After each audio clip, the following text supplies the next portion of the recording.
Good afternoon, Fayetteville. My name is Kelly Artis. My husband just commemorated 20 years in the United States Army. And our family is stationed here at Fort Liberty, and we are so proud to call North Carolina home. Today, I am honored to welcome Vice President Harris back to our great state. As a military spouse, I'm no stranger to sacrifice. Don't get me wrong, we love our country, and my husband is proud to serve. At the same time, deployments, relocations, and the realities of the lifestyle present families like mine with unique challenges. Joe Biden is a military father. He understands us. He lost a son because of a service-related illness. He understands the sacrifices families go through because he's lived it. Joe Biden and Kamala Harris believe that we have a sacred obligation to prepare, equip, and care for our troops, veterans, and their families. They are fighting to ensure that we don't have to sacrifice our stability to give our loved ones the support they need. Last year, President Biden came to Fort Liberty to announce historic steps to increase the economic security of military and veteran spouses, caregivers, and survivors. This administration's actions have helped create more opportunities for people like me to get secure, well-paid jobs. They've removed barriers to access affordable housing and the child care that we need. And across the board, they're fighting to lower costs for families and protect our freedoms. President Biden and Vice President Harris have delivered for families and changed the lives of military spouses and all of North Carolina communities for the better. I know, given another term, they'll keep fighting for us. The path to the White House runs through North Carolina. It's our turn to deliver for President Biden and Vice President Harris and send them back to the White House for 4 more years. Now please join me in welcoming our guest of honor back to North Carolina, the first woman Vice President of the United States, Kamala Harris.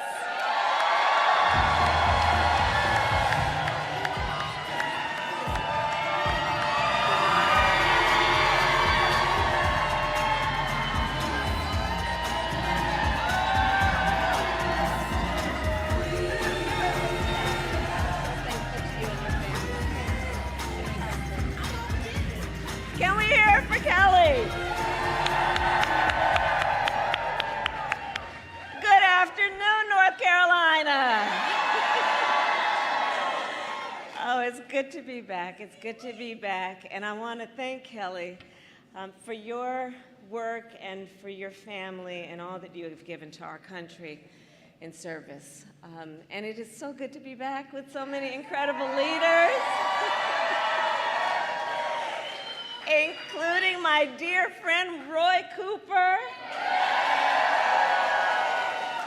You know, Roy and I served together when I was Attorney General of California, and he was Attorney General of North Carolina. I've known him for almost 2 decades, and he is an extraordinary leader. And I want to also thank the extraordinary leaders who are our service members and their families who are here with us this afternoon. Thank you all. You know, one of my greatest honors as Vice President is to meet with our service members around the world. I have met with our service members from NATO's eastern flank to the Korean DMZ, and from Arizona to Florida. And I will tell you what everybody here knows, all our service members possess an extraordinary skill, discipline, dedication, and love of country. And I know their families serve with equal dedication, and I thank you also. And I say everywhere I go around the world, we are so proud that the United States military is the greatest fighting force the world has ever seen. Which is why President Biden and I are proud to have passed the PACT Act, the largest expansion of health care and benefits for veterans and military families and survivors, the largest benefit in decades. So thank you again, everyone here, and in particular our military members and your families, for the service and the dedication that you have shown. So today, we are 110 days out from the election. And while many of us have been involved with these elections for every 4 years practically, nearly every time we will say, this is the one. Well, this here is the one. The most existential, consequential, and important election of our lifetime. And there is so much at stake. Last night was the latest example. So some of you may have heard Donald Trump's running mate deliver remarks at the Republican National Convention. He talked about his life story about growing up in Southwest Ohio, and it was compelling. It's a compelling story.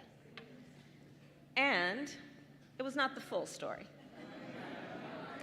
Frankly, what is very telling is what he did not talk about on that stage.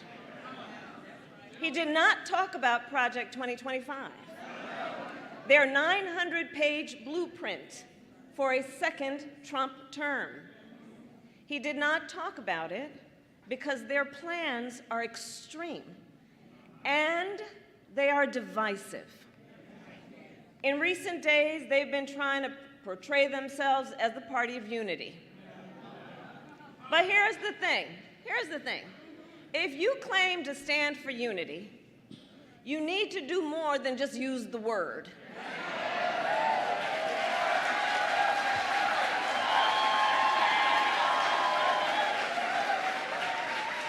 You cannot claim you stand for unity if you are pushing an agenda that deprives whole groups of Americans of basic freedoms, opportunity, and dignity.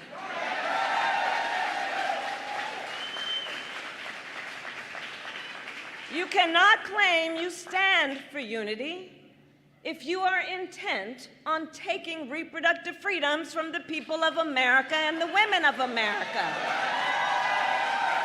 Trying to ban abortion nationwide as they do and restrict access to IVF and contraception as their plan calls for. You cannot claim to be for unity if you try to overturn a free and fair election and threaten to terminate the United States Constitution. And you cannot claim to be for unity when your entire economic agenda is designed to prioritize billionaires and big corporations over the middle class.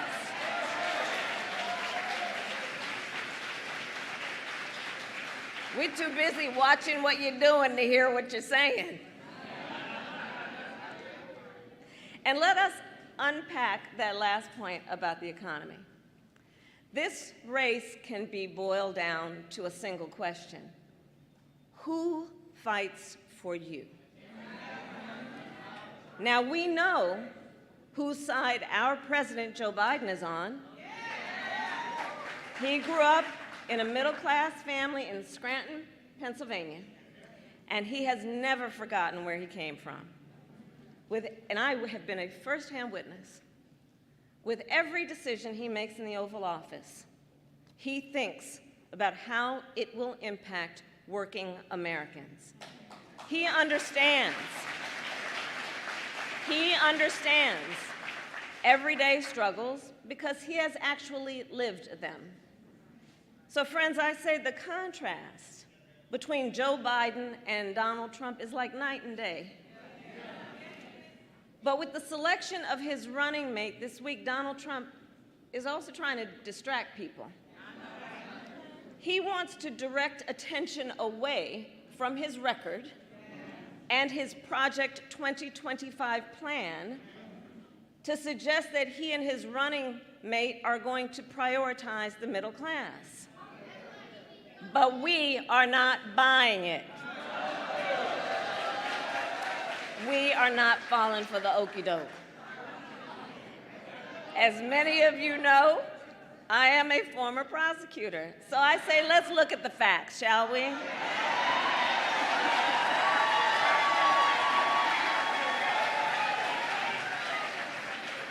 So Donald Trump tries to claim he brought back American manufacturing. The fact is, under Donald Trump, America lost tens of thousands of manufacturing jobs. And more than 1,000 factories closed under his watch. The facts. Meanwhile, President Joe Biden and I have created nearly 800,000 new manufacturing jobs. So much so it's been described as a manufacturing boom. Last night, we heard claims that Donald Trump is for fighting for our seniors. Well, how the heck can you claim you fight for seniors when you intend to cut Social Security and Medicare? Which we all know is a lifeline for so many of our seniors. Let me be very clear. President Joe Biden and I will always protect Social Security, and we will always protect Medicare.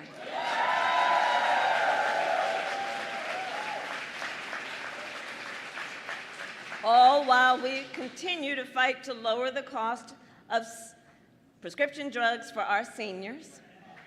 It is President Biden and I that took on Big Pharma and finally capped the cost of insulin for our seniors at $35 a month. Who here has a family member with diabetes to know what that means? Right. But Donald Trump and his running mate intend to get rid of our $35 cap on insulin. They will side with Big Pharma and let them make prescription drugs more expensive. Not only that, on the issue of health care, they intend to get rid of the Affordable Care Act. Donald Trump and his allies tried more than 60 times to end the Affordable Care Act, 60 times, to give insurance companies back the power to deny people with pre-existing conditions. Y'all remember what that was like? Children with asthma, women who had survived breast cancer, grandparents with diabetes. President Biden and I, on the other hand, have made the Affordable Care Act more strong. Because you see, we believe health care should be a right and not just a privilege of those who can afford it.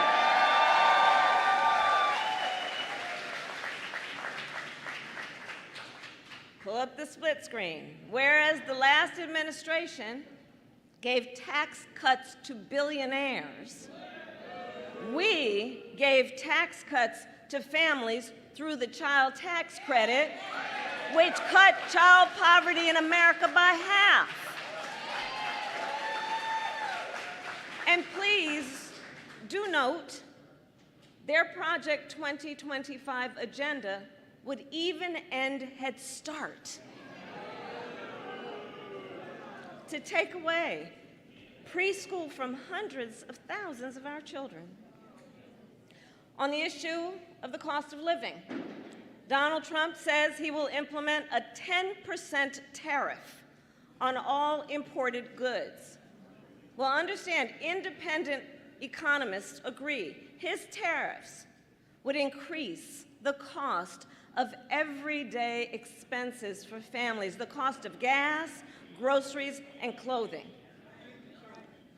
We, on the other hand, have taken on Big Pharma, the big banks, and big corporations to bring down costs.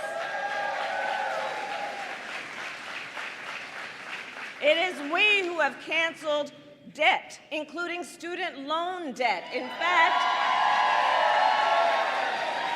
testify if you have received it.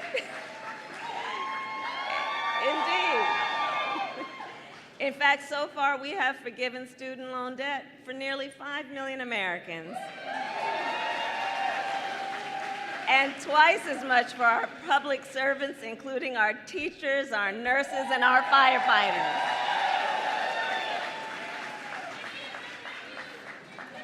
You're welcome. We are also fighting to lower energy costs. We made historic investments in clean energy. Today, America has record energy production, and we are energy independent. But Trump wants to roll back our progress. Check this out. In fundraisers with big oil lobbyists, he wanted to trade clean energy investments that we made for you for a $1 billion campaign contribution he could get for himself. Understand motivation. So North Carolina, I think it is clear. If Donald Trump were to win in November, he will continue to sell out working families. He will continue to attack reproductive freedom, and he will continue to undermine our democracy. Ultimately, in this election, we each face a question. And herein lies our power. The question we face is, what kind of country do we want to live in? Do we want to live in a country of freedom, compassion, and rule of law? Or a country of chaos, fear, and hate? We each have the power to answer this question. So today, then, I ask North Carolina, are you ready to make your voices heard? Do we believe in freedom? Do we believe in opportunity? Do we believe in the promise of America? And are we ready to fight for it? And when we fight, we win.